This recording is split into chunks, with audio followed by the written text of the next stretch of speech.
suite, il est 20h05 sur Europe 1. Les pays occidentaux, une nouvelle fois pris pour cible en Afrique. Cette fois en République démocratique du Congo, où un spectaculaire regain de tension est observé dans l'est du pays.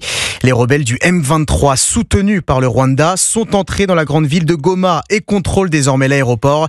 Et pour protester contre l'inaction des puissances occidentales, plusieurs ambassades ont été attaquées par des manifestants à Kinshasa, la capitale, dont l'ambassade de France, Guillaume Dominguez. Oui, sur les images relayées par les réseaux sociaux, on voit plusieurs manifestants mettre le feu à des pneus au pied du mur de l'ambassade de France. L'un d'eux a entraîné un départ de feu rapidement maîtrisé. Les agents de la représentation française ont été confinés à l'intérieur du bâtiment. Aucun d'eux n'a été blessé. L'assaut, qui a duré quelques dizaines de minutes, a été rapidement dispersé par les forces de l'ordre à l'aide de gaz lacrymogène et de grenades de désencerclement. Une attaque dirigée aussi contre les ambassades de Belgique, des États-Unis et des Pays-Bas pour dénoncer l'inaction des pays occidentaux dans le conflit qui oppose la RDC au Rwanda dans l'est du pays.